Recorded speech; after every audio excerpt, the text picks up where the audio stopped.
Hello, I'm Dr.baik in Nobleline Hair Transplant Center. Today I'm going to tell you about the reason why you have to be very careful when you choose a clinic, especially if you are an Asian who's thinking about hair restoration surgery. Actually, the reason is very simple. It is racial difference. Actually, the racial difference about the hair is much bigger than you think. Let me give you an example. The Caucasian hair and the Asian hair. The Caucasian hair and Asian hair, the color is very different, and the thickness, average thickness of the hair is different. And the average number of the hair in one follicular unit is very different, which means that the average size of one follicular unit, which is one graft, is different. So because the size of one graft is different, we have to choose a different size of punching needle when we do the FUE, which is follicular unit extraction. And the average density of the follicular unit is different. The average density of follicular unit means the number of the graft in 1 square centimeters, and this means lots of things.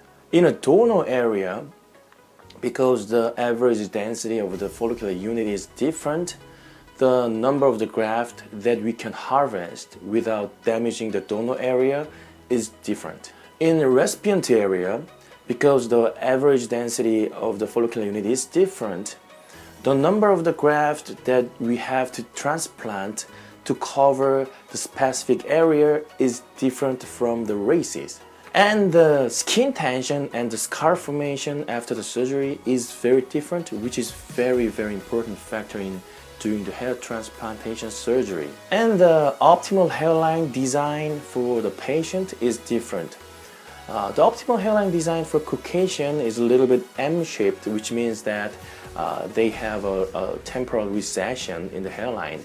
But most of the Asian people need a little bit more straight hairline. And the hairstyle is different. The favorite hairstyle of a Caucasian and the favorite hairstyle of Asian people is very different. And this is very important problem, especially the patient who have a very big bald area. For the patient, the number of the graft that we can harvest from the donor area is limited, and the bald area is too big. So we have to consider the optimal, proper distribution of the graft. And when we think about the proper distribution of the graft, we have to know their favorite hairstyle. And especially the Asian people are notorious for their difficulty of the operation. The hairs are bigger and one graft is bigger, so we have to go deeper to harvest the follicular unit. So the possibility of the damaging the follicular unit while we harvesting will increase. And the Asian people tend to have a bigger scar after the surgery, so we have to be very careful not to make a big scar. And I think probably this is the reason why it is very difficult for you to find lots of good before and after results of an Asian, even though in a website of a very famous clinic in US or in Europe.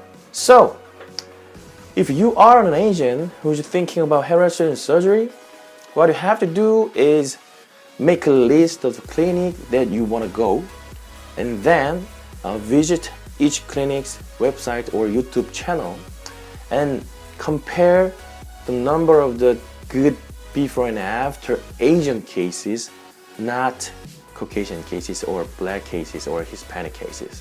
What you have to think about is the number of the good before and after result of Asian cases.